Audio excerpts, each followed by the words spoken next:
اعوذ باللہ من الشیطان الرجیم بسم اللہ الرحمن الرحیم الحمد للہ رب العالمین والصلاة والسلام علی محمد وعلی آلہ الطیبین الطاہرین الذین اذھب اللہ عنہم الرجس وطہرہم تطہیرا اللہم صلی علی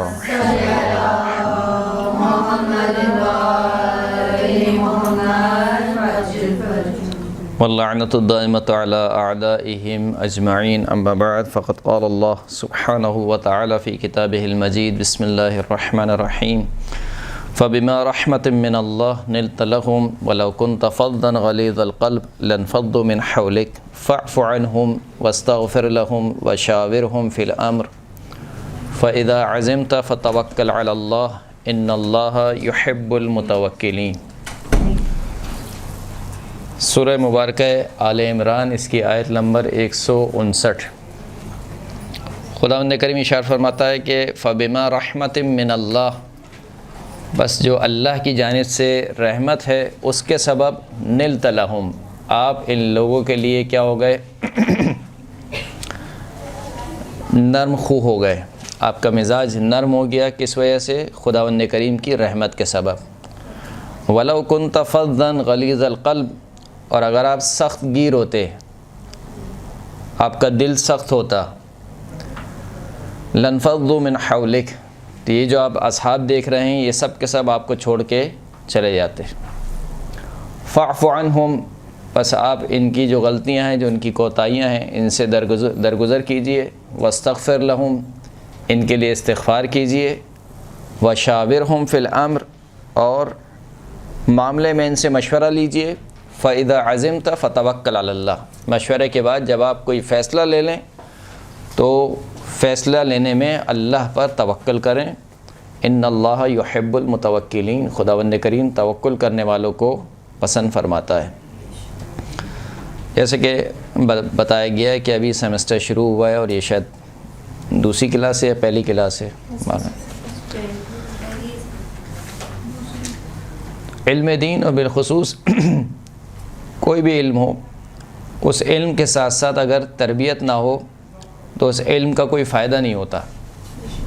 جیسے کہ خداوند کریم نے سرکار ختمی مرتبت کی جو بعثت ہے اس کے بارے میں ارشاد فرمایا کہ هو الذی بعث فی الامیین رسولا منہم یتلو علیہم آیاتہ ویزکیہم ویعلمہم الکتاب والحکمہ۔ وہ پروردگار وہ ہے کہ جس نے امیین میں انہی میں سے ایک رسول بھیجا، آیات کی تلاوت کرتا ہے، وَيُزَكِّيهِمْ تزکیہ نفس کرتا ہے، یعنی تربیت کرتا ہے، وَيُعَلِّمُهُمُ الْكِتَابَ وَالْحِکْمَةَ، ان کو کتاب اور حکمت کی تعلیم دیتا ہے۔ تو تزکیہ کا عمل پہلے ہے، تعلیم کا عمل بعد میں ہے۔ جب تک تعلیم تربیت سے نہیں ملے گی اس وقت تک وہ نتیجہ حاصل نہیں کر پائیں گے۔ یہی وجہ ہے کہ آج بڑی بڑی یونیورسٹیوں میں آپ دیکھتے ہیں کہ ایسے عجیب و غریب یعنی کیسز آپ کے سامنے آتے ہیں کہ مثال کے طور پر نوجوان لڑکے ہیں یا نوجوان لڑکیاں ہیں، باہر کی یونیورسٹی کی بات کر رہا ہوں، مغربی ممالک کی بات کر رہا ہوں، کہ وہاں پر کیا ہوتا ہے کہ آئے دن یہ خبر آتی ہے کہ یونیورسٹی میں حملہ ہو گیا، ایک لڑکے نے جو ہے وہ پسٹل لے کے فائرنگ کر دی، اتنے لوگ شہید ہو گئے۔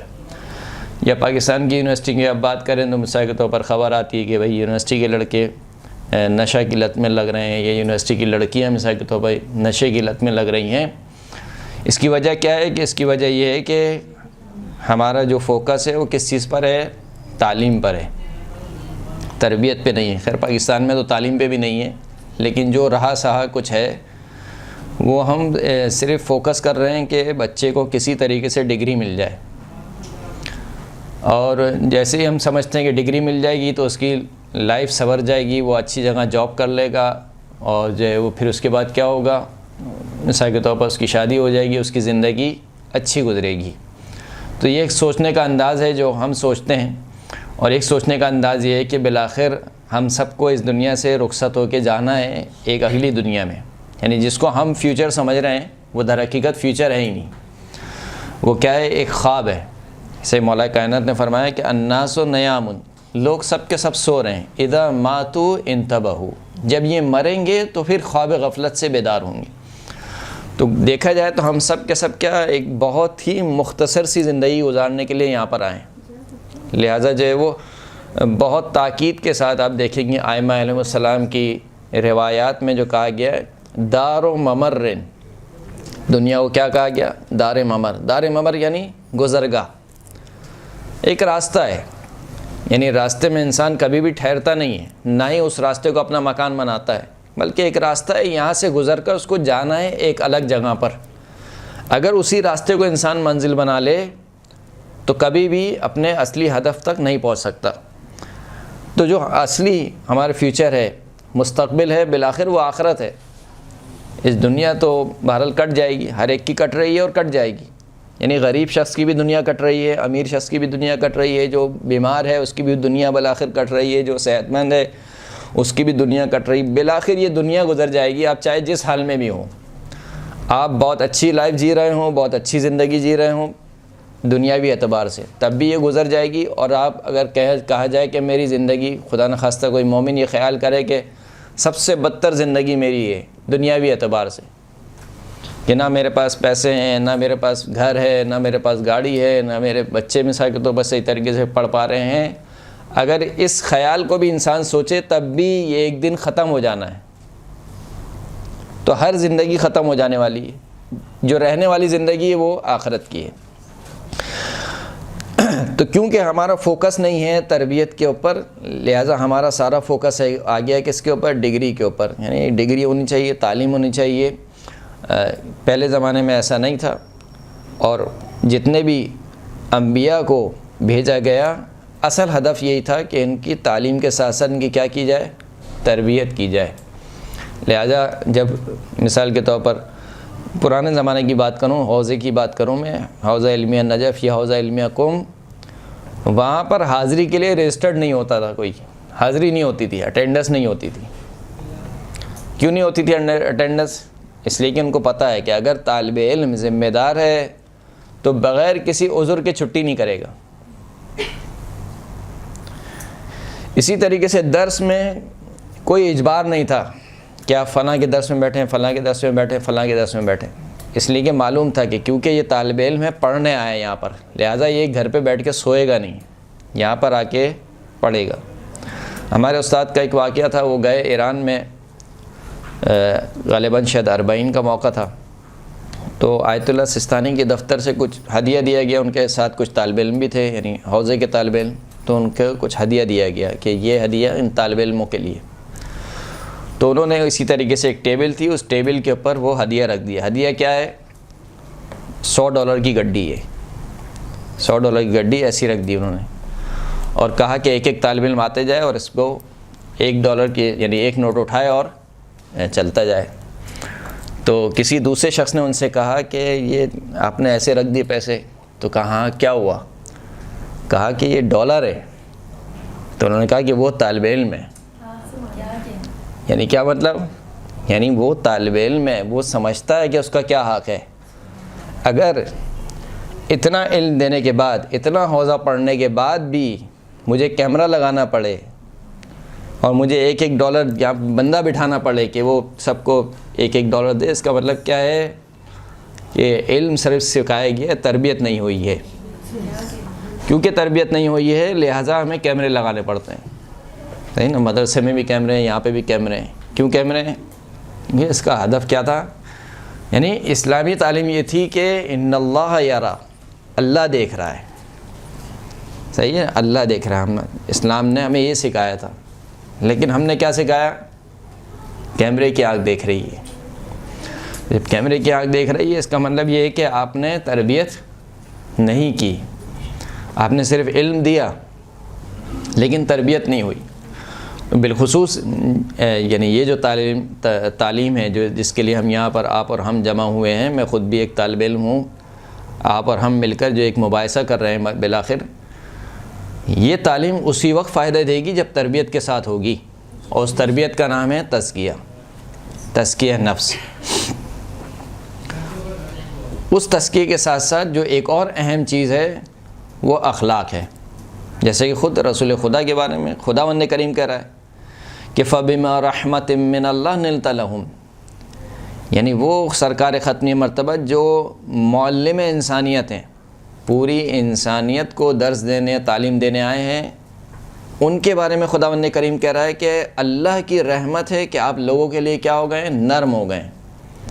وَلَوْ كُنْتَ فَظًّا غَلِيظَ الْقَلْبِ، اگر آپ کیا ہوتے؟ سخت گیر ہوتے، بہت زیادہ باتوں کو پکڑنے والے ہوتے، سختی سے کام لیتے، آپ کی گفتگو میں ایک سختی ہوتی، آپ کا دل سخت ہوتا، لَانفَضُّوا مِنْ حَوْلِكَ، یہ سب کے سب کیا ہوتے؟ آپ کے بعد سے بکھر جاتے. جیسا کہ آج بھی ہم دیکھتے ہیں ماں باپ میں سے بچہ زیادہ کس سے محبت کرتا ہے؟ ماں سے محبت کرتا ہے. کیوں ماں سے محبت کرتا ہے؟ اس لیے کہ ماں نرم دل ہوتی ہے، پیار سے بات کرتی ہے. باپ بھی ایسا نہیں ہے کہ کوئی جابر اور ستمگر ہوتا ہے، لیکن کیونکہ بالآخر وہ ایک مرد ہے اور اس کا حوصلہ کم ہے. یعنی ماں کے مقابل میں مرد کا جو باپ کا حوصلہ ہوتا ہے وہ کم ہوتا ہے. ماں کو پورا دن بچہ تنگ کرتا ہے، پورا دن ماں برداشت کرتی ہے، لیکن باپ جب آیا ہوا ہے، مثال کے طور پر ڈیوٹی کر کے آیا ہے، جاب کر کے آیا ہے، اور اس کے سامنے کوئی بچہ تھوڑی سی ضد کرنے لگے تو فوراً سے جو باپ ہے وہ اس کا جو ٹیمپرمنٹ ہے وہ ہائی ہو جاتا ہے. وہ کہتا ہے کہ اس کو لے کے جاؤ میرے پاس، حوصلہ نہیں ہے اتنا. تو کیوں ہے کیوں بچہ جو ہے ماں سے زیادہ لگاؤ رکھتا ہے، باپ سے نہیں رکھتا ہے؟ اس وجہ سے کہ ماں نرم دل ہے، نرم خو ہے. اسی طریقے سے رسول خدا کے بارے میں فرمایا کہ اگر آپ جو ہے وہ سخت دل ہوتے، آپ کی زبان سخت ہوتی، ہر ایک سے سختی سے بات کرتے، تو کیا ہوتا؟ لَانفَضُّوا مِنْ حَوْلِكَ، کہ آپ کو چھوڑ کے کیا کرتے؟ سب کے سب چلے جاتے، کوئی آپ کے گرد جمع نہیں ہوتا. یعنی اخلاق کی اتنی اہمیت ہے کہ اگر کوئی معلم انسانیت ہے اور رسول میں سید المرسلین ہے، سید الانبیاء ہے، تب بھی اس کو اخلاق اپنانا پڑے گا. اگر اس نے اچھا اخلاق نہیں اپنایا تو اس کی وجہ سے کیا ہوگا؟ تربیت نہیں ہو پائے گی، تعلیم نہیں ہو پائے گی. لہٰذا جس رسول کو بھیجا اس رسول کو کیا بنا کر بھیجا؟ اِنَّكَ لَعَلَىٰ خُلُقٍ عَظِيمٍ، خلق عظیم کی منزل پر. کہ جب کفار اور مشرکین نے اعتراض کیا کہ لولا نزل هذا القرآن على رجل من القريتين عظيم، اگر یہ قرآن نازل ہی ہونا تھا تو یہ قرآن مکہ یا مدینہ میں سے کسی بڑے آدمی پر نازل کیوں نہیں ہوا؟ بڑے آدمی سے ان کی مراد کیا تھی؟ پیسے والے پر. یعنی مکہ اور مدینہ میں اتنے مالدار لوگ ہیں، تو اگر قرآن نازل ہونا تھا تو مالدار لوگ پہ نازل ہوتا. یہ جو عبداللہ کا یتیم بیٹا ہے اس کے اوپر قرآن نازل ہو گیا. اس کے جواب میں کیا کہا؟ اِنَّكَ لَعَلَىٰ خُلُقٍ عظیم، آپ خلق عظیم کی منزل پر فائز ہیں. یعنی قرآن نے بڑے ہونے کا معیار دے دیا کہ بڑا آدمی وہ نہیں ہوتا کہ جس کے پاس پیسہ ہو، بڑا آدمی وہ ہوتا ہے کہ جس کا کردار عظیم ہو. یہی بات جناب ابو طالب نے خطبے میں کی تھی، خطبہ نکاح میں. جس وقت نکاح ہو رہا تھا جناب خدیجہ کے ساتھ، تو اس وقت جب جناب ابو طالب نے خطبہ دیا تھا تو یہی بات کہی تھی کہ اگر یہ جو میرا بھتیجا محمد تم دیکھتے ہو کہ اگرچہ کہ اس کے پاس مال نہیں ہے، لیکن مال کیا ہے؟ حائل زائل، یعنی ایک سایہ ہے جو کہ ہاتھ کا ایک میل ہے جو ختم ہو جانے والی چیز ہے. پھر اس خطبے میں کہا تھا کہ یہ جو میرا بھتیجا محمد ہے، اگر پورے عرب میں، پورے قریش میں اس کو تولا جائے، اس کے مقابل کا کوئی بندہ تمہیں مل جائے کردار کے اعتبار سے، تو کوئی اس کے مقابل کا نہیں ہے. تو وہاں پر بھی جناب ابو طالب نے یہ واضح کر دیا تھا کہ رسول اللہ کے کردار کے جیسا کسی کا کردار نہیں ہے. تو یہ اخلاق جو طالب علم کو اپنانا بہت ضروری ہے. اخلاق کسے کہتے ہیں؟ خلق. خلق کی جمع ہے اخلاق. اخلاق یا خلق ایک ملکہ ہے، ایک استعداد ہے. یعنی اگر کوئی شخص ایک مرتبہ کسی سے اچھے طریقے سے بات کر لے یا کسی کو اچھے طریقے سے سلام کر لے، تو آپ یہ نہیں کہیں گے کہ اس کا اخلاق بہت اچھا ہے، بلکہ اس وقت اس کا اخلاق اچھا کہلائے گا کہ جب یہ چیز اس کی عادت میں شمار ہو جائے. یعنی وہ ہر ایک سے اچھے طریقے سے ملتا ہو، ہر ایک سے اچھے طریقے سے بات کرتا ہو، تب کہا جائے گا کہ یہ اس کا اخلاق بہت اچھا ہے، اچھے اخلاق والا ہے. یعنی جب تک اچھی صفات اس کے وجود کا حصہ نہیں بن جاتی ہیں اس وقت تک اس کو اخلاق نہیں کہا جائے گا. تو خلق جو ہوتا ہے جس کی جمع اخلاق ہے، اس کا مطلب ہے سجیت، اس کا مطلب ہے استعداد، اس کا مطلب ہے صلاحیت. جب تک وہ صلاحیت پیدا نہیں ہو جائے گی اس وقت تک کسی شخص کو اچھے اخلاق والا یا برے اخلاق والا نہیں کہا جائے گا. یعنی اگر کوئی شخص ایک مرتبہ کسی سے برے انداز میں بات کر لے تو آپ یہ نہیں کہیں گے کہ اس کا اخلاق بہت برا ہے. کیوں؟ کیونکہ آپ کو وہی والی بات یاد رہے گی کہ انسان کو ہمیشہ برائی یاد رہتی ہے، اچھائی انسان بھول جاتا ہے. تو اگر ایک مرتبہ کسی نے کسی سے برے طریقے سے بات کر لی اور آپ وہاں پر موجود تھے، آپ نے کہا کہ نہیں اس کا اخلاق تو بہت برا ہے، ایسا نہیں ہے۔ کیوں ایسا نہیں؟ کیونکہ وہ ایک دفعہ تھا، ایسا نہیں کہ وہ ہر دفعہ اسی طریقے سے بات کرتا ہے۔ ہو سکتا ہے اس وقت وہ غصے میں ہو سکتا ہے کوئی اور معاملہ ہو، اس وجہ سے اس نے سخت طریقے سے بات کر لی۔ تو یہ جو اخلاق ہے جس کا نام استعداد اور اس کا نام صلاحیت ہے، یہ اخلاق دو قسم کا ہوتا ہے، جیسا کہ روایت میں دو قسم کا ہے۔ ایک وہ ہے کہ جو سجیت ہوتا ہے، جو جبلت میں شامل ہوتا ہے، انسان کی فطرت میں شامل ہوتا ہے، انسان کی خلقت میں شامل ہوتا ہے، جیسے کہ غالباً چھٹے امام جعفر صادق علیہ السلام سے روایت ہے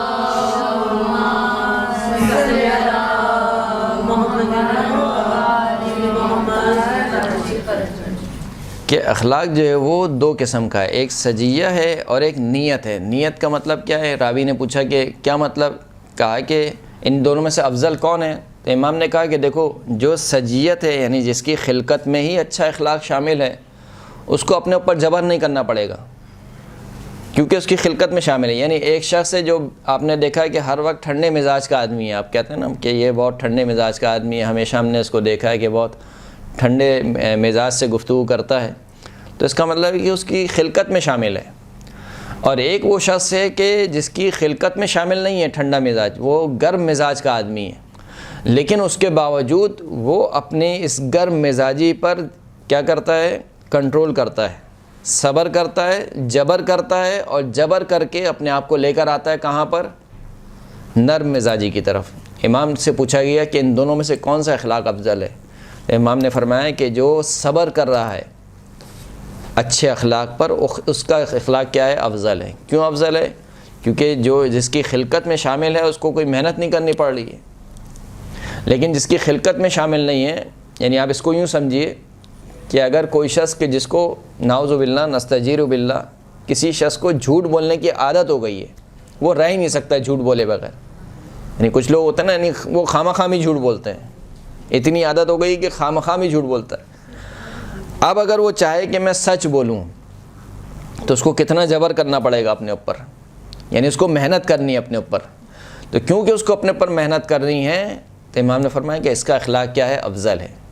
اس کے مقابل میں وہ شخص کہ جو نہیں جھوٹ نہیں بولتا، اس کی عادت نہیں ہے، وہ ہمیشہ سچ بولتا ہے، تو اس کو محنت نہیں کرنی کوئی۔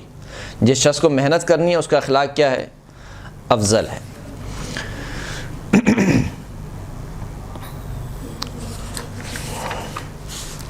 سرکار ختمی مرتبت کے بارے میں جو قرآن مجید میں ارشاد ہوا کہ خلق عظیم کی منزلت پر فائز ہیں، اور آپ کا جو اخلاق تھا وہ ایسا اخلاق تھا کہ دوست اور دشمن دونوں اس کی گواہی دیتے تھے۔ یہی وجہ ہے کہ بعثت یعنی اپنا اعلان نبوت سے پہلے جو سرکار نے اخلاق اپنایا ہے، کوہ ابو قبیس پر چڑھ کر قریش والوں سے پوچھا کہ اے قریش والو، اگر میں تم سے کہوں کہ اس پہاڑی کے پیچھے ایک لشکر ہے جو تم پر حملہ کرنے والا ہے، تو کیا تم میری بات مان لو گے؟ تو سب نے یہ کواز ہو کر کہا کہ ہاں ہم مان لیں گے۔ ان میں سب میں کون کون شامل ہے؟ ابو جہل بھی شامل ہے، ابو لہب بھی شامل ہیں، بڑے بڑے جتنے بھی تھے سب شامل ہیں۔ سب نے کہا کہ ہم مان لیں گے۔ کیوں؟ کیونکہ ہم نے آپ کو کبھی جھوٹ بولتے ہوئے نہیں پایا ہے، نہیں دیکھا ہے۔ پھر اس کے بعد اللہ کے رسول نے کہا کہ کیونکہ تم نے مجھے جھوٹ بولتا ہوا نہیں پایا ہے، تو لہٰذا اب میں کہتا ہوں کہ تمہارا کوئی معبود نہیں سوائے ایک اللہ کے، اس ایک اللہ کی پرستش کرو، عبادت کرو، میں اس اللہ کا رسول ہوں، نبی ہوں۔ تو پھر یہاں سے لوگ پلٹ گئے اور کہا کہ یہ تو یعنی اب دیکھیے کہ اس کے بعد سے رسول خدا کو ہر قسم کی تہمت لگائی لوگوں نے، کسی نے یہ نہیں بولا کہ جھوٹا ہے، یعنی یہ کہا کہ ساحر ہے، اس کے اوپر یہ جادوگر ہے یا مجنون ہے، اس کے اوپر جنون طاری ہو گیا ہے، لیکن کسی نے یہ نہیں بولا کہ یہ کیا ہے؟ جھوٹا ہے۔ خلق عظیم اس قدر سرکار ختم مرتبت کا تھا کہ روایت کافی میں ایک شخص کو کہ جس کی وفات ہو گئی، اصحاب اس کا جنازہ لے کر آئے، اور جنازہ لانے کے بعد چاہا کہ قبر کو کھودا جائے، لیکن اس کی قبر کھدتی نہیں تھی۔ جتنے اوزار وہ استعمال کرتے تھے ایسا لگتا تھا کہ کسی چٹان پر وہ اپنے اوزار چلا رہے ہیں۔ رسول اللہ کی خدمت میں حاضر ہوئے اور کہا کہ یا رسول اللہ، یہ ایک ہمارا صاحب ہے، ہمارا دوست ہے، اس کا انتقال ہوا ہے، ہم اس کی قبر کھودنا چاہتے ہیں، لیکن جو ہم اوزار چلا رہے ہیں ہمیں ایسا لگ رہا ہے کہ ہم کسی چٹان پر اوزار چلا رہے ہیں۔ اللہ کے رسول نے اس پر ایک جملہ کہا۔ اب اس جملے کے دو معنی کیے ہیں لوگ، یعنی جو مفسر ہیں انہوں نے دو معنی کیے ہیں کہ بھلا کیوں کر ایسا ہو سکتا ہے جبکہ تمہارا مرنے والا اچھے اخلاق کا آدمی تھا، یعنی کیونکہ وہ اچھے اخلاق کا آدمی تھا لہٰذا اس کے لیے زمین کو نرم ہونا چاہیے تھا۔ یعنی ایک تعجب کیا رسول خدا نے۔ ایک معنی یہ ہے اس عبارت کا، اور ایک معنی یہ ہے کہ کیوں کر زمین سخت نہ ہو جبکہ تمہارا مرنے والا اچھا اخلاق نہیں رکھتا تھا۔ یعنی اگر کسی کا اخلاق اچھا نہ ہو تو زمین کیا ہو جاتی ہے، اس کے لیے سخت ہو جاتی ہے۔ پھر اللہ کے رسول نے کہا کہ جاؤ ایک پانی کا جگ لے کر آؤ، مرتبان لے کر آؤ، اور وہ پانی میرے ہاتھوں پر ڈالو۔ پانی ڈالا گیا، اللہ کے رسول نے پانی کو زمین پر چھڑکا۔ پھر اس کے بعد جب اوزار چلائے گئے تو اصحاب کہتے تھے کہ گویا ہم اپنے اوزار سے ریت پھینک رہے ہیں۔ یعنی وہ رسول خدا جو خلق عظیم کی منزلت پر فائز ہے، اس کے ہاتھوں سے مس ہوا پانی جو سخت زمین کو کیا کر دیتا ہے، نرم کر دیتا ہے۔ اسی طریقے کا ایک اور روایت بھی یہ بھی کافی میں نقل ہوئی ہے کہ جو چھٹے امام سے نقل ہوئی ہے کہ جو ایک دن اللہ کے رسول ایک پہاڑ کی گھاٹی میں بیٹھے ہوئے کھانا تناول فرما رہے تھے کہ اتنے میں ایک عورت کا گزر ہوا۔ وہ عورت جس کے بارے میں روایت میں جملے ہیں بزیہ۔ بزیہ اس عورت کو کہا جاتا ہے جو انتہائی منہ پھٹ عورت ہو، یعنی زبان کے اعتبار سے بہت کھلی ہوئی، یعنی بالکل لحاظ نہ کرے کسی کا بھی، ایسی عورت۔ تو اس نے جب اللہ کے رسول کو دیکھا تو کہا کہ جلست کا جلست العبید واکلت کا اکلت العبید، محمد تم ایسے بیٹھے ہوئے ہو کہ جیسے کوئی غلام بیٹھ کر کھانا کھاتا ہے، اور تم ایسے کھانا کھا رہے ہو کہ جیسے کوئی غلام کھانا کھاتا ہے۔ تو اللہ کے رسول نے کہا کہ ای عبد اعبد منی، بھلا کون بندہ ہے جو مجھ سے زیادہ پروردگار عالم کی بندگی کرے۔ جب یہ جملہ سنا تو اس عورت کے اوپر نہ جانے کیا اثر ہوا۔ اس نے کہا کہ ناولنی لقمۃ من طعامک، جو کھانا آپ کھا رہے ہیں اس میں سے ایک لقمہ مجھے دے دیجیے۔ اللہ کے رسول نے اپنے کھانے میں سے ایک لقمہ اس کو دے دیا۔ کہا کہ لا والذی فی فمک، یہ لقمہ نہیں، وہ لقمہ جو آپ کے دہان مبارک میں ہے وہ لقمہ دے دیجیے۔ اللہ کے رسول نے اپنے دہان مبارک سے لقمہ نکالا اور اس کو دے دیا۔ وہ لقمہ اس نے کھایا تو چھٹے امام فرماتے ہیں کہ اس لقمے کے کھانے کے بعد سے لے کر جب تک وہ عورت زندہ رہی کسی نے اس کی زبان سے بد زبانی نہیں سنی، کسی نے۔ تو یہ خلق عظیم کی، جسے کہنا چاہیے کہ رسول خدا کیونکہ خلق عظیم کی منزلت پر فائز تھے لہذا ان کے ہاتھوں کا معاوضہ کہیے آپ، ان کی وجود کے برکت کہیے کہ جس کی وجہ سے جو بد اخلاق شخص بھی ہوتا تھا وہ اچھا اخلاق ہونے والا بن جاتا تھا۔ یہاں تک کہ روایت آپ نے سنی ہوگی سعد بن معاذ کے بارے میں، سنی ہے آپ نے روایت؟ سعد بن معاذ کے بارے میں روایت سنی ہے؟ سعد بن معاذ رسول اللہ کے صحابی ہیں، معتبر صحابی۔ ان کا انتقال ہو گیا۔ جب ان کا انتقال ہو گیا تو ان کو لے جایا گیا اور رسول خدا کو بتایا گیا کہ جو آپ کے صحابی ہیں سعد بن معاذ، ان کا انتقال ہو گیا۔ تو اللہ کے رسول اپنے اصحاب کے ساتھ کھڑے ہوئے غسل دینے کے لیے۔ اصحاب غسل دے رہے تھے، جب تک غسل چلتا رہا اللہ کے رسول وہاں پر کھڑے رہے، غسل دیکھتے رہے۔ پھر اس کے بعد روایت کہتی ہے کہ جب ہو چکا غسل اور حنوط اور کفن دینے کی باری آئی تو رسول خدا نے حنوط دیا، رسول خدا نے کفن دیا، رسول خدا نے میت کو جو رکھا جاتا ہے جسے کہنا چاہیے تابوت یا جو بھی اس دور میں ہوگا بہرحال، اس پر اللہ کے رسول نے خود بنفس نفیس سعد بن معاذ کو اس پر منتقل کیا۔ اور نہ صرف یہ کہ منتقل کیا بلکہ اللہ کے رسول جنازے کے پیچھے چلتے رہے بغیر نالین کے، پیادہ پا، بغیر نالین کے، چپلیں نہیں تھیں، بغیر چپلوں کے سعد بن معاذ کے جنازے کے پیچھے چلتے رہے۔ نہ صرف یہ کہ چپلیں نہیں تھیں بلکہ جو اپنی ردا تھی اللہ کے رسول کی ردا، وہ ردا بھی نہیں اوڑھی تھی، اور عرب میں اگر کوئی شخص ردا نہ اوڑھے تو اس میں کے بارے میں کہا جاتا ہے کہ یہ شدید مصیبت میں ہے، یعنی اس کے اوپر کوئی شدید مصیبت وارد ہوئی ہے، لہذا اس کی ردا بھی جو ہے وہ نہیں ہے اس کے اوپر۔ جیسے کہ خود امام حسن عسکری کے بارے میں بھی ملتا ہے اور 10ویں امام کے بارے میں ملتا ہے کہ جب جو ہے وہ سید محمد کہ جن کی زیارت کے لیے آپ جاتے ہیں عراق میں، یعنی سامرہ سے درمیان میں پڑتی ہے وہ جگہ، بلد کے علاقے میں سید محمد، جب سید محمد کا انتقال ہوا یا شہادت ہوئی تو ان کی کیفیت بھی ایسی تھی، ردا نہیں تھی اور گریبان کو چاک کیا ہوا تھا۔ تو اللہ کے رسول نہ صرف یہ کہ ننگے پاؤں اس جنازے کے پیچھے پیچھے چلے، اور جو ہے وہ ان کے کاندھوں پر شانوں پر ردا نہیں تھی، پھر اس کے بعد کبھی جنازے کو دائیں جانب سے کاندھا دیتے تھے، کبھی جنازے کو بائیں جانب سے کاندھا دیتے تھے۔ پھر جب جنازہ قبر تک پہنچا تو اللہ کے رسول خود قبر میں اترے، لحد بنائی سعد بن معاذ کی، یہاں تک کہ جو اگر آپ کو معلوم ہو دیکھا ہو آپ نے، جب میت کو لٹایا جاتا ہے تو میت کے سرانے کے یعنی جس کروٹ پہ میت کو لٹایا جاتا ہے اس کے نیچے مٹی رکھی جاتی ہے تکیے کے لیے کہ اس کا جو سر ہے وہ لٹکا نہ رہے، اس کو عربی میں لبن کہتے ہیں۔ یہ تکیہ بھی اللہ کے رسول نے بنایا سعد بن معاذ کے لیے۔ یہ ساری باتیں جو ہو رہی ہیں یہ کوئی عام باتیں نہیں ہیں، یعنی خود اللہ کے رسول غسل دیکھ رہے ہیں، خود اللہ کے رسول جنازے کے پیچھے چل رہے ہیں، کبھی دائیں جانب سے کاندھا دیتے ہیں، کبھی بائیں جانب سے کاندھا دیتے ہیں، پھر قبر پہ آتے ہیں تو قبر میں اترتے ہیں، قبر میں اترنے کے بعد خود جنازے کے لیے تکیہ بناتے ہیں۔ پھر اس کے بعد جو ہے وہ اللہ کے رسول یعنی خود بنفس نفسی اصحاب کو پیچھے ہٹا دیتے ہیں اور خود کہتے جاتے ہیں کہ لاؤ مجھے پتھر دو، لاؤ مجھے مٹی دو، اور اس طریقے سے اللہ کے رسول سعد بن معاذ کی قبر کو تیار کرتے ہیں، یہاں تک کہ جب دفنا دیتے ہیں تو خود اللہ کے رسول جو ہے وہ قبر کے اوپر مٹی کو ڈالتے ہیں اور مٹی قبر کو برابر کرتے ہیں۔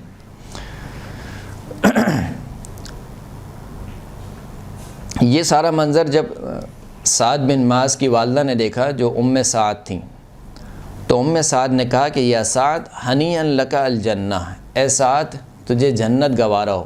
یعنی ظاہر سی بات ہے جب ایک ایسا شخص کہ جس کے لیے اللہ کے رسول خود قبر تیار کریں، خود جنازے کے پیچھے آئیں، خود جو ہے وہ کاندھا نے جنازے کو، تو اس کا مطلب ہے کہ یہ نشانی ہے کہ مرنے والا جو ہے وہ یقیناً پاک اور بازہد اور متقی شخص ہے۔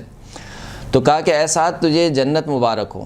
فقال رسول اللہ صلی اللہ علیہ وآلہ وسلم یا ام سعد ما، اے ام سعد خاموش ہو جاؤ، کیوں؟ لا تنزمی علی ربک، اور اپنے رب پر حکم صادر نہ کرو، فإن سعدا قد اصابته ضمہ، یہ جو سعد جو تمہارا بیٹا ابھی قبر میں دفن ہوا ہے اس کو فشار قبر ہو رہا ہے، یعنی قبر اس کو کیا کر رہی ہے؟ نچوڑ رہی ہے۔ اب آپ دیکھیے یعنی اتنے سارے کام دیکھنے کے باوجود اللہ کے رسول خود شرکت کر رہے ہیں جنازے میں، پیادہ پا آ رہے ہیں، ردا نہیں ہے، خود قبر بناتے ہیں، خود لحد بناتے ہیں، خود جو ہے وہ تکیہ بناتے ہیں، پھر اس کے بعد خود مٹی ڈال رہے ہیں اس کے قبر پر، اس کے باوجود کہہ رہے ہیں کہ اے سعد خوش نہ ہو، بلکہ جو تمہارا بیٹا ہے سعد اس کو ابھی فشار قبر ہو رہا ہے۔ جب اللہ کے رسول پلٹ گئے تو اصحاب نے اللہ کے رسول سے سوال کیا کہ ہم نے جو آپ سے آج دیکھا جو آپ نے سعد کے ساتھ کیا، آپ نے کسی کے جنازے کے ساتھ ایسا کام نہیں کیا جو سعد کے ساتھ کیا، آپ اس کے جنازے کے پیچھے چلتے رہے بغیر ردا کے، بغیر نالین کے، تو ایسا کیوں کیا؟ اللہ کے رسول نے فرمایا کہ ان الملائکۃ کانت بلا رداء ولا حذاء فتأسیت بہا، میں نے یہ کام کیوں کیا؟ کیونکہ سعد کے جنازے میں ملائکہ آئے ہوئے تھے، ملائکہ کے شانوں پر بھی چادر نہیں تھی اور ملائکہ بھی بغیر نالین کے تھے، پیادہ پا تھے، فتأسیت، تو پس میں نے ملائکہ کی اتباع کی، اللہ کے رسول کہہ رہے ہیں۔ اب یعنی اس سے کیا سمجھ میں آ رہا ہے کہ ملائکہ بھی شریک ہیں جنازے میں، وہ بھی کس عالم میں شریک ہیں کہ نہ ردا ہے نہ نالین ہے۔ وَكُنْتُ تَأْخُذُ يُمْنَةَ السَّرِيرِ مَرَّةً وَيُسْرَةَ السَّرِيرِ مَرَّةً، کہا کہ وَكُنْتَ تَأْخُذُ يُمْنَةَ السَّرِيرِ مَرَّةً وَيُسْرَةَ السَّرِيرِ مَرَّةً، سوال کیا کہ آپ جو ہے وہ کبھی دائیں جانب کاندھا دیتے تھے کبھی بائیں جانب کاندھا دیتے تھے، تو ایسا کیوں کیا؟ تو فرمایا کہ کانت یدی فی ید، صلوات پڑھیں محمد وعلی۔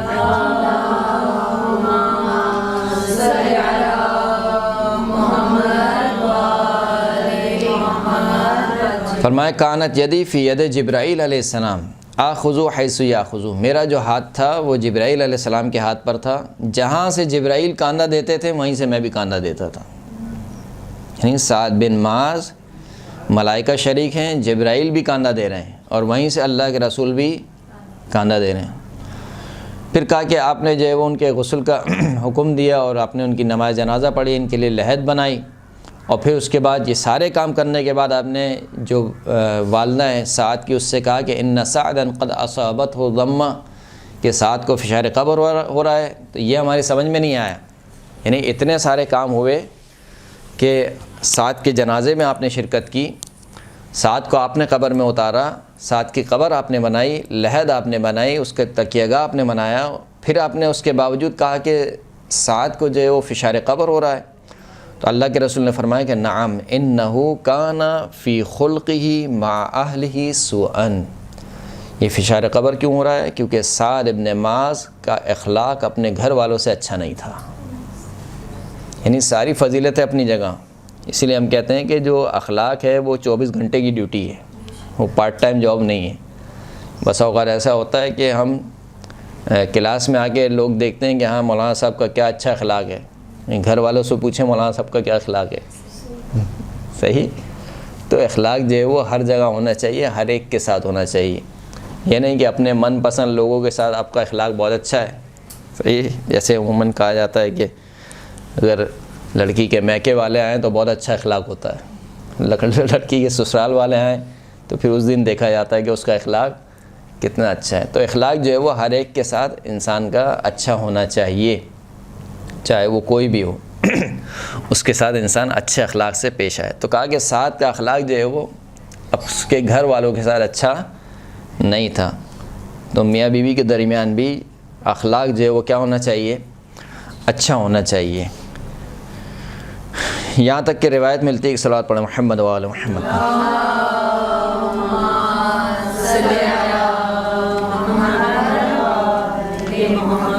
چھٹے امام سے یہ روایت ہے کہ اتى النبی رجل فقال ان فلانا مات فحفرنا له فامتنعت الارض، ایک شخص رسول خدا کی خدمت میں آیا اور کہنے لگا کہ فلاں شخص کی موت واقع ہو گئی اور ہم نے اس کے لیے قبر کھودنا چاہی، فامتنعت الارض، لیکن ہم سے قبر نہیں کھود رہی تھی۔ فقال رسول اللہ صلی اللہ علیہ وسلم انه کان سیء الخلق، کیوں نہیں ہو رہی ہے؟ کیونکہ اس کا اخلاق برا تھا، کیونکہ اس کا اخلاق برا ہے لہٰذا اس کے لیے زمین کیا ہو گئی ہے؟ سخت ہو گئی ہے۔ قیل رسول اللہ صلی اللہ علیہ وسلم ان فلانة تصوم النہار وتقوم اللیل وہی سیئۃ الخلق تؤذی جیرانها بلسانها فقال لا خیر فیہا ہی من اہل النار۔ ایک عورت کے بارے میں رسول خدا کو خبر دی گئی کہ فنا عورت جو ہے وہ بڑی ہی روزے دار ہے، روزہ رکھنے والی ہے اور بڑی راتوں کو نمازیں پڑھنے والی ہے، ایک ایسی عورت ہے، لیکن ایک مسئلہ ہے۔ کا کیا مسئلہ ہے؟ کا مسئلہ یہ ہے کہ اس کا اخلاق بہت برا ہے۔ بس اوقات ایسا ہوتا ہے کہ جب ہم بہت زیادہ مذہبی ہو جاتے ہیں تو بہت زیادہ مذہبی ہونے کے چکر میں اخلاق کا دامن ہاتھ سے چھوڑ دیتے ہیں، پھر ہم سمجھتے ہیں کہ خالی ہم انسان ہیں، باقی اور جو پردہ نہیں کر رہا وہ انسان نہیں ہے، وہ شیعہ بھی نہیں ہے، اس سے تو امام بھی ناراض ہیں، اس سے اللہ ناراض ہے، اور وہ جو ہے وہ جہنم کے سب سے نچلے درجے میں ہے اور وہ ابھی جل رہی ہے جہنم میں، گویا ہمیں اپنی آنکھوں سے نظر آ رہا ہے۔ ایسا نہیں ہونا چاہیے۔ تو کہا کہ بڑی روزے دار ہے، نماز پڑھنے والی ہے، لیکن مسئلہ یہ ہے کہ اس کا اخلاق بہت برا ہے۔ کہا کیا اس کا برا اخلاق ہے؟ کہا تؤذی جیرانہا بلسانہا، یہ زبان ہے خطرناک۔ کہا کہ اس کی جو زبان ہے اپنی زبان سے پڑوسیوں کو اذیت دیتی ہے۔ فقال، اللہ کے رسول نے کہا کہ لا خیر فیہا، اس میں کوئی خیر نہیں ہے، ہی من اہل النار، یہ آتش جہنم کی اہل ہے۔ یعنی اتنے نماز اور روزے پڑھنے کے باوجود اس کے بعد کہا کہ یہ آتش جہنم میں جانے والی ہے۔ پھر فرمائیں کہ قال رسول اللہ صلی اللہ علیہ وآلہ وسلم انکم لن تسعوا الناس باموالکم فسعوہم باخلاقکم، دیکھو تم اگر چاہو کہ لوگوں کو خوش کرو اپنے مال سے تو ظاہر سی بات ہے تمہارے پاس اتنا مال تو ہے نہیں کہ ہر تمام لوگوں کو خوش کر سکو، ممکن نہیں ہے، کہا کہ جب یہ ممکن نہیں ہے تو پس اپنے اخلاق سے لوگوں کو خوش کرو، کیونکہ تمہارے پاس مال نہیں ہے، لیکن جو اللہ نے تمہیں دیا ہے وہ تمہیں اخلاق دیا ہے، اپنے اخلاق سے لوگوں کو خوش کرو۔ پھر ایک روایت میں ارشاد فرمایا کہ جو برا اخلاق ہے، ان سوء الخلق لیفسد العمل کما یفسد الخل العسل، برا اخلاق اعمال کو ایسے فاسد کر دیتا ہے کہ جیسے شہد کو سرکہ فاسد کر دیتا ہے۔ شہد میں اگر آپ سرکہ ڈال دیں تو شہد کیا ہوتا ہے، اس کا مزہ سارا ختم ہو جاتا ہے۔ اسی طریقے سے اگر آپ سب کام اچھے کر رہے ہیں، آپ نمازی، پرہیزگار، مثال کے طور پر صدقہ دینے والے، سب کچھ کرنے والے، خمس آپ نکالتی ہیں، صدقہ آپ دیتی ہیں، نمازیں آپ پڑھتی ہیں، سب کچھ ہے، لیکن اگر اخلاق اچھا نہیں ہے، فرماتے ہیں کہ یہ برا اخلاق ایسے اعمال کو برباد کر دیتا ہے کہ جیسے سرکہ جو ہے وہ شہد کو برباد کر دیتا ہے۔ پھر فرماتے ہیں کہ ما یقدم المؤمن علی اللہ عز وجل بعمل بعد الفرائض احب الی اللہ تعالی من ان یسع الناس بخلقہ۔ یہ جو اخلاق کی باتیں ہو رہی ہیں، اخلاق سے مراد یہ نہیں ہے کہ اس میں واجب و حرام فقط شامل ہو، واجب اور حرام تو ہیں، یعنی آپ کو واجب کو انجام دینا ہے اور حرام سے بچنا ہے، یہ تو اس میں کوئی دو رائے نہیں ہے، یہ اس کے علاوہ کی بات ہو رہی ہے، واجب اور حرام کے علاوہ کی بات ہو رہی ہے۔ اور اکثر اخلاق کا جو تعلق ہے وہ معاشرت سے، معاشرت سے مراد یہ ہے کہ آپ کا لوگوں کے ساتھ انٹریکشن کیسا ہے، لوگوں کے ساتھ برتاؤ کیسا ہے، آپ کس طریقے سے پیش آتے ہیں لوگوں کے ساتھ، والدین کے ساتھ کیسے پیش آتے ہیں، اپنے بچوں کے ساتھ کیسے پیش آتے ہیں، اپنے بہن بھائیوں کے ساتھ کیسے پیش آتے ہیں، اپنے والدین کے ساتھ، اپنے پڑوسیوں کے ساتھ آپ کیسے پیش آتے ہیں، اپنے رشتہ داروں کے ساتھ آپ کا رویہ کیا ہے، اپنے دوستوں کے ساتھ آپ کا رویہ کیا ہے۔ یہ جو ایک اجتماعی آپ کی زندگی ہے، اس پوری اجتماعی زندگی پر محیط ہوتا ہے آپ کا اخلاق۔ اور جیسے کہ ہم نے کہا کہ اخلاق یہ نہیں کہ صرف اپنے من پسند افراد کے ساتھ اچھا ہو، بلکہ تمام افراد کے ساتھ اچھا ہونا چاہیے۔ فرمایا کہ مومن جو ہے وہ کسی فرائض کے بعد کسی عمل کے ذریعے خدا کے سامنے پیش نہیں ہوتا جو خدا کے نزدیک بہت زیادہ محبوب ہو۔ وہ عمل کیا ہے؟ من ان یسع الناس بخلقہ، تمام لوگوں پر اپنے اچھے اخلاق کو وسعت دے، یعنی اپنے اچھے اخلاق کے ساتھ تمام لوگوں سے پیش آئے۔ اکثر ما تلج بہ امتی الجنہ تقوی و حسن الخلق، کہ اکثر افراد جو جنت میں داخل ہوں گے وہ دو وجہ سے داخل ہوں گے، ایک تقوی الہی، دوسرا اچھا اخلاق۔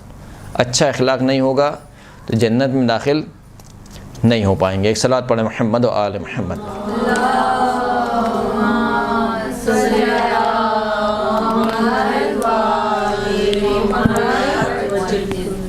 اس سلسلے میں ایک وصیت ہے جو امام نے حارث ہمدانی کو فرمائی۔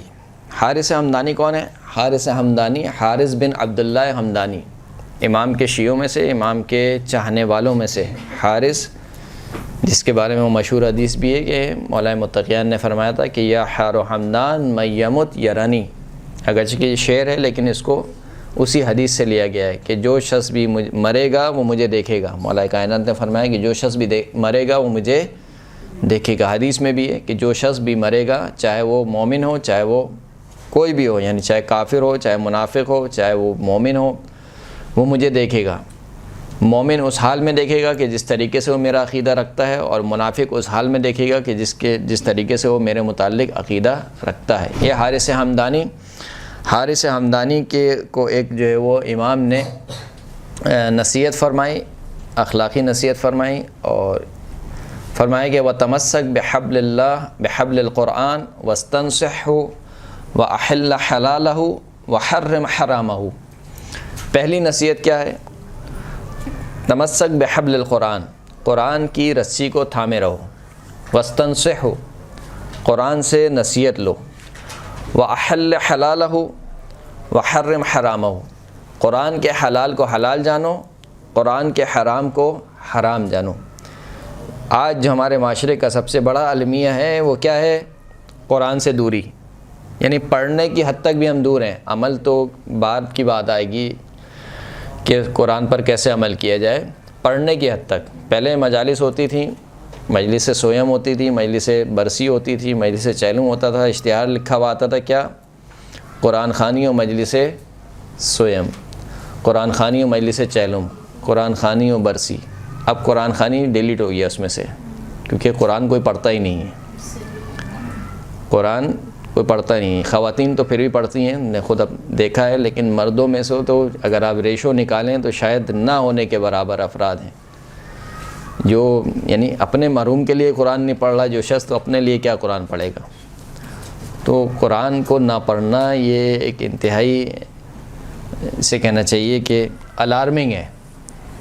اگر ہمارے بچے ہمارے وہ کرتے ہیں کہ جو والدین کو کرتا ہوا دیکھتے ہیں، اگر ہم خود قرآن نہیں پڑھیں گے ہمارے بچے بھی کبھی بھی قرآن نہیں پڑھیں گے۔ لہٰذا اس بات کو عادت اپنا لیں کہ ہر روز کچھ نہ کچھ قرآن مجید کی تلاوت کرنی ہے، 1 صفحہ 2 صفحہ آپ کو قرآن مجید پڑھنا ہے۔ اس کی اپنی برکات ہیں، بہرحال دنیاوی برکتیں بھی ہیں، اخروی برکتیں بھی ہیں، لیکن فی الحال پڑھنے کی منزل پر تو ہم آئیں۔ جب ہم پڑھنے کی منزل پر نہیں آئیں گے تو عمل کرنے کی منزل پر ہم کیسے آ سکتے ہیں؟ تو فرمایا کہ حارث ہمدانی کو جو پہلی نصیحت کی، وہ پہلی نصیحت کیا تھی کہ قرآن کی رسی کو تھامے رکھو، قرآن کو نہ چھوڑو۔ انی تارک فیکم الثقلین کتاب اللہ و عطرت اہل بیتی، 2 چیزیں چھوڑے جا رہا ہوں، ایک اللہ کی کتاب، ایک میری عطرت میرے اہل بیت۔ ما ان تمسکتم بہما لن تضلوا بعدی، ان دونوں سے جب تک متمسک رہو گے، اس کا مطلب ہے قرآن کو بھی پکڑنا ہے ہمیں۔ ہم بس یہ کر کے چھوڑ دیتے ہیں کہ قرآن کو تو کوئی سمجھ ہی نہیں پا سکتا ہے، قرآن فقط اہل بیت کے لیے، ہمارے لیے نہیں ہے۔ وہ صحیح ہے، قرآن کے جو حقائق ہیں وہ فقط اہل بیت کے لیے ہیں، اہل بیت سمجھا سکتے ہیں، لیکن جس حد تک ہمیں کہا گیا ہے، کم از کم تلاوت کا کہا گیا ہے، قرات کا کہا گیا ہے، اس قدر جو احادیث ہیں قرآن کی تلاوت کے بارے میں، اچھے آواز میں قرآن کو پڑھو، اچھے انداز میں قرآن مجید کی تلاوت کرو۔ پھر سورہ کے جو فضائل ہیں تمام سوروں کے، اس قدر احادیث ہیں کہ تم فلاں سورہ پڑھو تو یہ مثال کے طور پر ثواب ملے گا، سورہ نساء پڑھو تو مثال کے طور پر جو شخص سورہ نساء پڑھتا ہے وہ فشار قبر سے محفوظ رہتا ہے۔ ہر شخص جو ہفتے میں ایک بار یا جمعے والے دن جو شخص سورہ نساء پڑھتا ہے وہ شخص کیا ہے، فشار قبر سے محفوظ رہتا ہے۔ اسی طریقے سے نہ جانے کتنی احادیث ہیں، سورہ ملک کے بارے میں کہا گیا، سورہ ملک اگر کوئی شخص پڑھے اور ہدیہ کرے میت کو تو یہ میت کو کیسے پہنچتی ہے؟ بجلی کی چمک سے بھی زیادہ تیز میت تک پہنچتی ہے سورہ مبارکہ ملک۔ اسی طریقے سے اور دیگر سورہ کہ جن کے فضائل میں نہ جانے کتنی احادیث ہیں، تو یہ سب جتنی بھی احادیث ہیں یہ سب اس بات کا تقاضا کرتی ہیں کہ قرآن کو پڑھا جائے، نہیں کہ مثال کے طور پر بند کر کے جزدان میں رکھ دیا جائے۔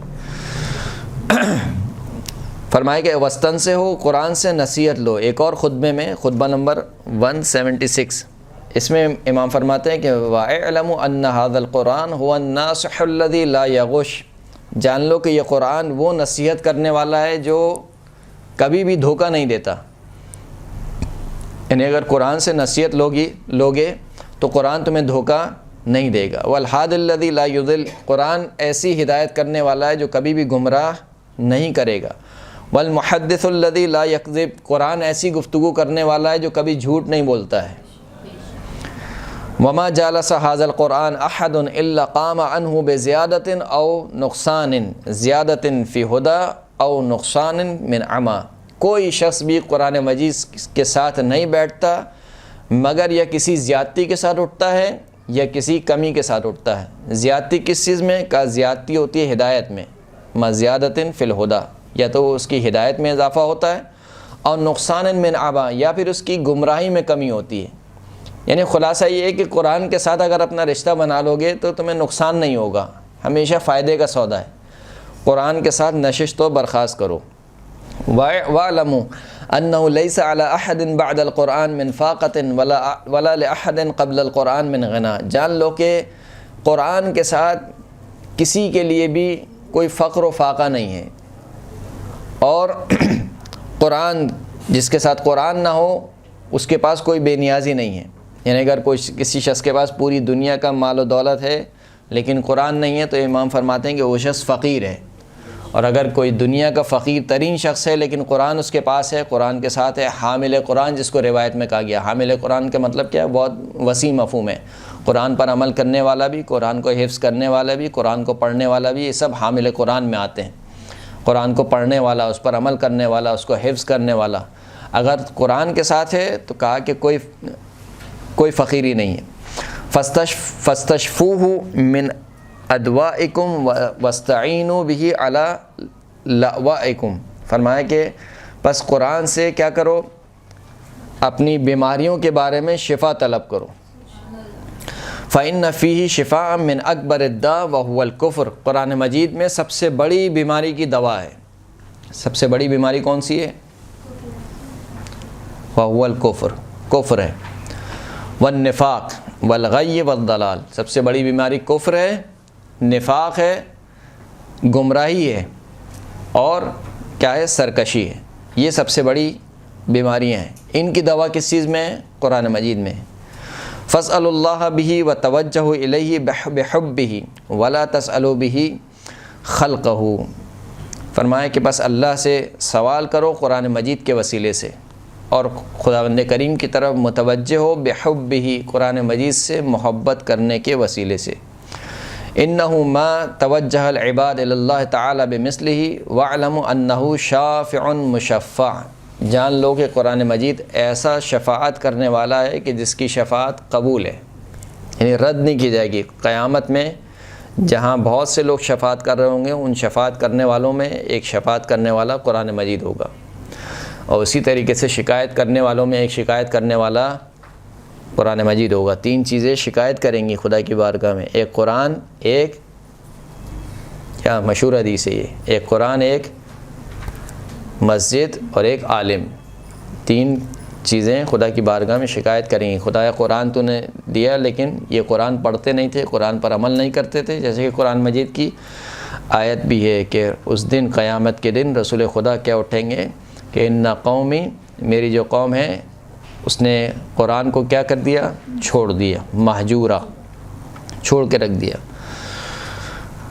فرمایا کہ قرآن ایسے شفاعت کرنے والا ہے جس کی شفاعت قبول ہو گئی ہے، وقائل مصدق، ایسی گفتگو کرنے والا ہے جس کی گفتگو کی تصدیق کی گئی ہے، وَأَنَّهُ مَنْ شَفَعَ لَهُ الْقُرْآنَ يَوْمَ الْقِيَامَةِ شُفِّعَ فِيهِ، جان لو کہ قرآن قیامت کے دن جس کی شفاعت کرے گا اس کی شفاعت قبول کی جائے گی۔ وَمَنْ مَحَلَ بِهِ الْقُرْآنَ يَوْمَ الْقِيَامَةِ صُدِّقَ عَلَيْهِ، اور قیامت کے دن قرآن جس کے بارے میں شکایت کرے گا اس کے شکایت کی تصدیق کی جائے گی۔ فَإِنَّهُ يُنَادِي مُنَادٍ يَوْمَ الْقِيَامَةِ أَلَا إِنَّ كُلَّ حَارِسٍ مُبْتَلًا فِي حِرْصِهِ وَعَاقِبَةِ عَمَلِهِ غَيْرَ حَرْصَةِ الْقُرْآنِ فَكُونُوا مِنْ حَرْصَتِهِ وَأَتْبَاعِهِ، قرآن مجید قیامت کے دن ندا دے گا کہ اے پروردگار، آج کے دن ہر شخص نے جو بھی کھیتی اگائی تھی وہ اپنی کھیتی کو کاٹ رہا ہے، اور ہر شخص نے جو عمل کیا تھا آج وہ اس کی عاقبت، اس کا انجام دیکھ رہا ہے، مگر یہ کہ جس نے میری کھیتی اگائی، یعنی جس نے قرآن پر عمل کیا، خداوند کریم تو نے اس کو کیا جزا دی؟ تو امام فرماتے ہیں بس قرآن پر عمل کرنے والوں میں سے بنو، قرآن کی اتباع کرنے والوں میں سے بنو۔ وَاسْتَدِلُّوهُ عَلَىٰ رَبِّكُمْ وَاسْتَنصِحُوا عَلَىٰ أَنفُسِكُمْ، قرآن کے ذریعے سے اپنے رب پر استدلال قائم کرو، قرآن سے اپنے نفس پر نصیحت لو۔ پھر فرمایا کہ وَاتَّهِمُوا عَلَيْهِ آرَاءَكُمْ وَاسْتَغِشُّوا فِيهِ أَهْوَاءَكُمْ،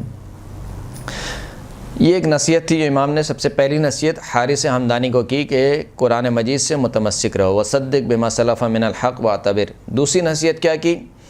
وعظم اسم اللہ ان تذکرہ الا علی حق، خداوند کریم کے نام کو عظیم جانو۔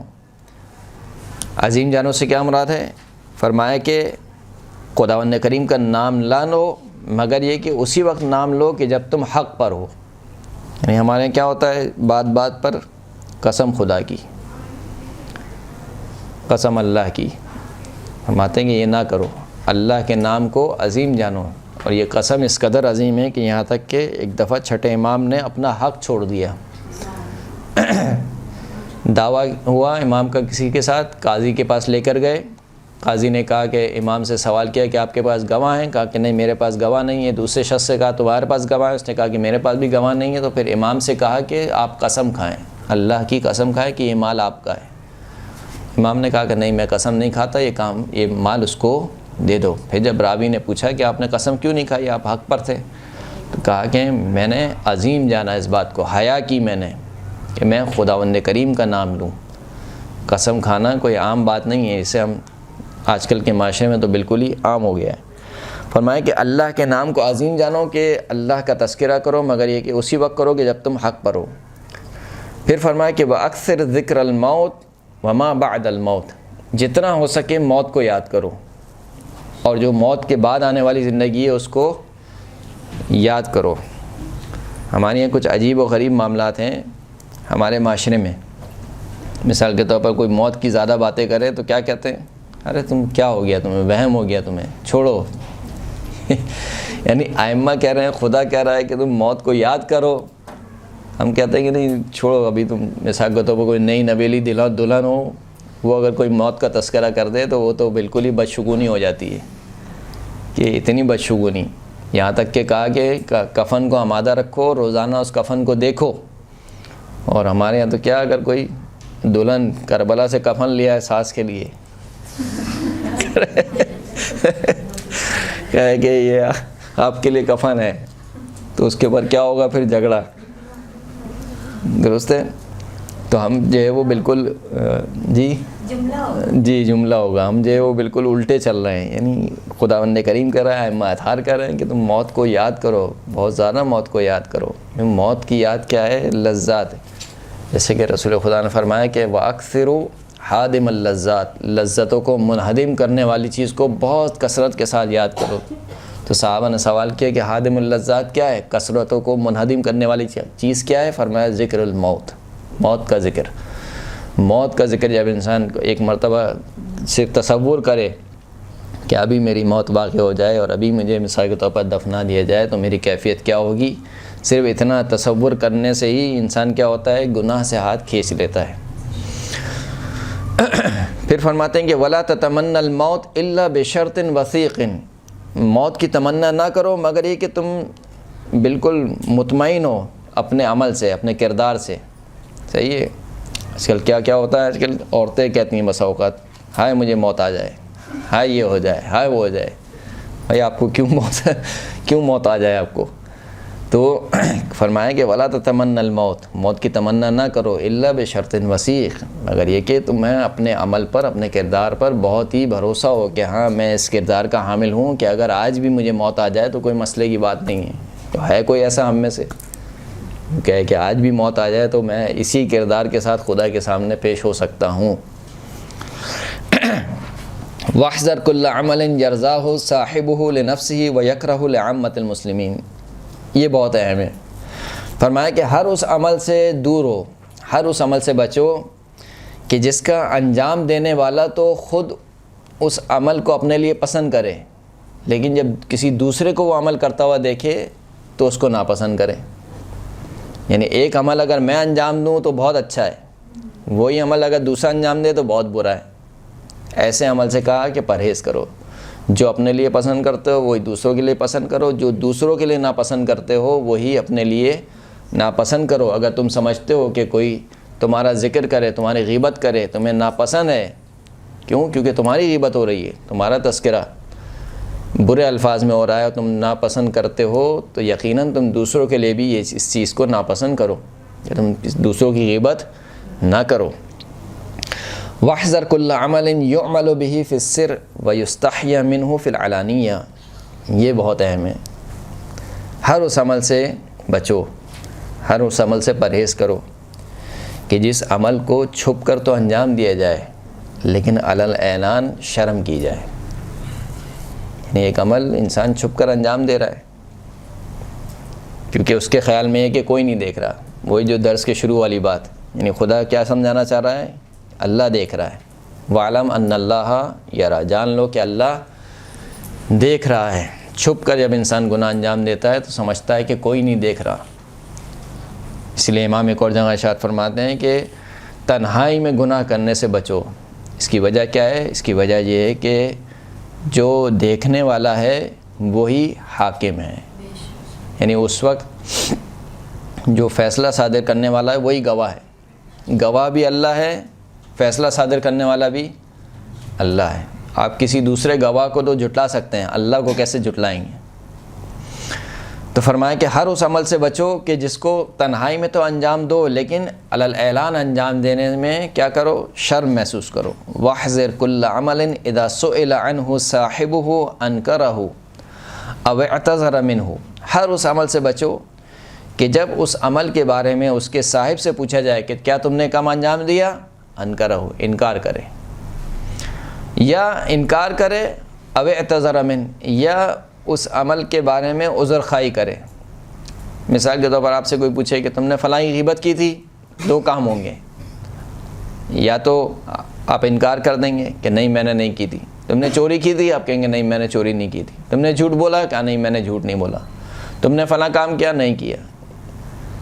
یا اگر آپ بہت زیادہ اپنے نفس کے ساتھ انصاف کرنے والے ہوں گے تو آپ کہیں گے کہ ہاں میں نے کیا تھا لیکن میری مجبوری تھی اور میرے منہ سے نکل گیا اور میرا مقصد یہ نہیں تھا، میں کچھ اور کہنا چاہ رہی تھی لیکن اس نے یہ سمجھا، یعنی آپ عذر خواہی کریں گے۔ کہا کہ ہر اس عمل سے بچو کہ جب اس عمل کے بارے میں اس کے صاحب سے پوچھا جائے کہ کیا تم نے کیا، تو یا تو وہ انکار کرے اس کا، یا کیا کرے؟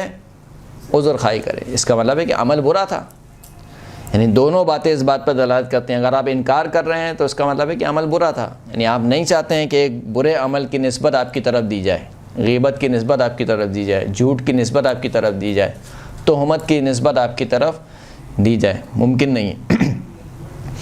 ولا تجعل عرضك غرضا لنبال القول ولا تحدث الناس بكل ما سمعت به فكفى بذلك كذبا۔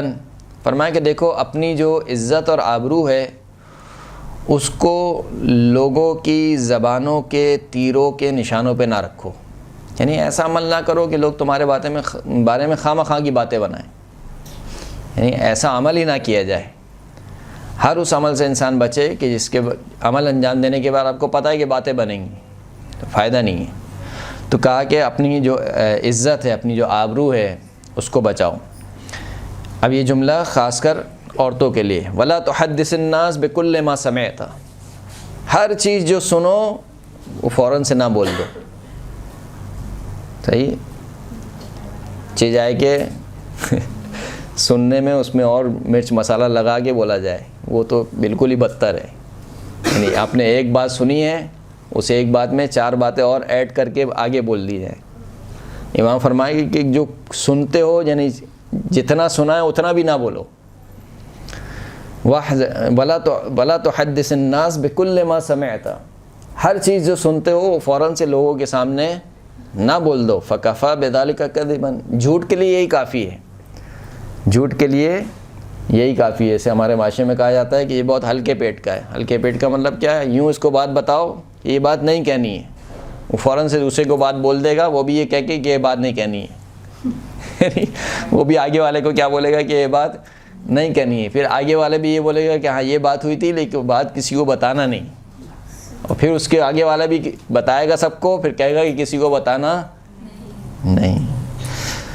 خوب ولا ترد علی الناس کل ما حدثوک به فکفى بذلک جہلا، اور دیکھو لوگوں کو رد کرنے میں بہت زیادہ جلدی نہ کرو، یعنی اگر تم سے کوئی شخص گفتگو کر رہا ہے تو فوراً سے نہیں نہیں نہیں ایسا تو نہیں ہے، ہر بات میں بولا نہیں ایسا تو نہیں ہے، نہیں ایسا نہیں ہے۔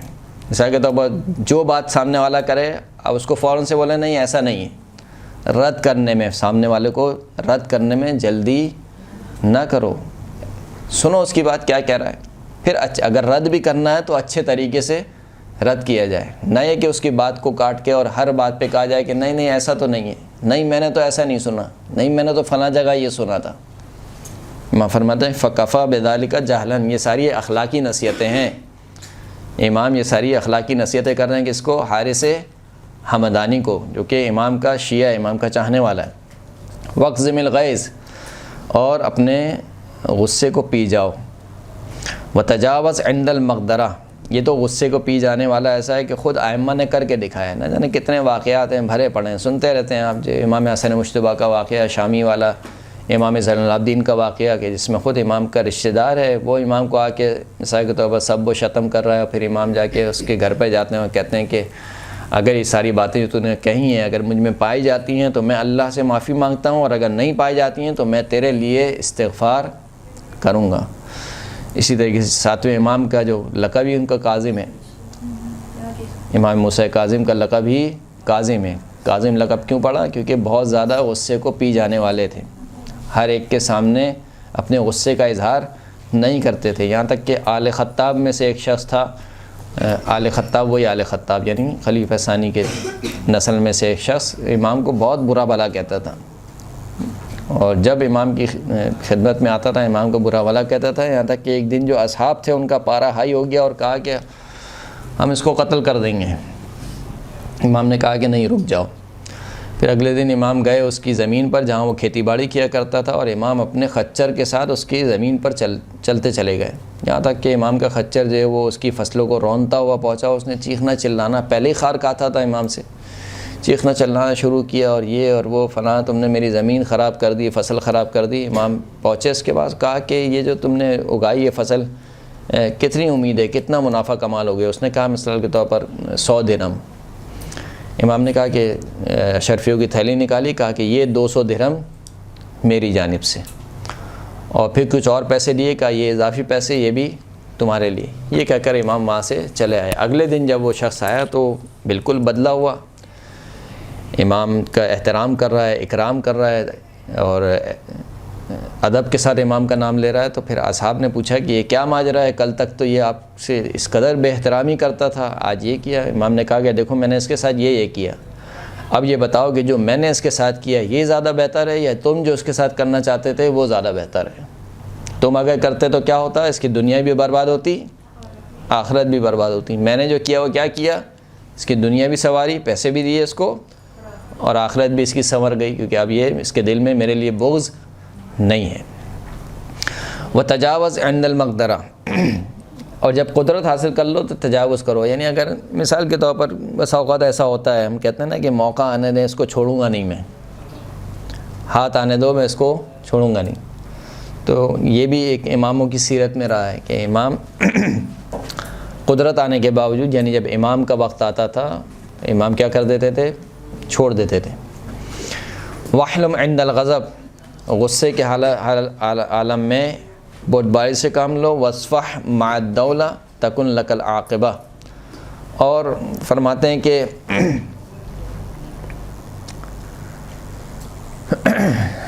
حکومت کے ساتھ جو ہے وہ درگزر سے کام لو تاکہ تمہاری عاقبت اچھی ہو جائے۔ واستصلح کل نعمت انعمها اللہ علیک، ہر وہ نعمت جو خدا نے تمہیں عطا کی ہے اس کی اصلاح کرو۔ اصلاح کرنے سے مراد کیا ہے یہاں پر؟ ایک تو جہاں پر اس کو خرچ ہونا چاہیے وہاں پر خرچ کرو، دوسرا اس نعمت کا شکریہ ادا کرو، تیسرا اس نعمت کو اسراف اور تبذیر سے بچاؤ۔ ولا تضيعهن نعمة من نعم اللہ عندک وَلْيُرْعَ عَلَيْكَ أَثَرَ مَا أَنْعَمَ اللَّهُ بِهِ عَلَيْكَ، فرمایا کہ جو نعمتیں بھی اللہ نے تمہیں دی ہیں اس کو ضائع نہ کرو، اور جو بھی نعمت اللہ نے تمہیں دی ہے اس کا اثر تمہارے اوپر ظاہر ہونا چاہیے۔ یعنی ایسا نہیں ہونا چاہیے کہ تم بالکل بخیل بن جاؤ۔ اللہ نے تمہیں نعمت دی ہے، پیسے دیے، اچھے کپڑے پہنو، پیسے دیے اچھا کھانا کھاؤ، پیسے دیے اللہ نے مثال کے طور پر گھر کو اچھا کرو، وسیع کرو۔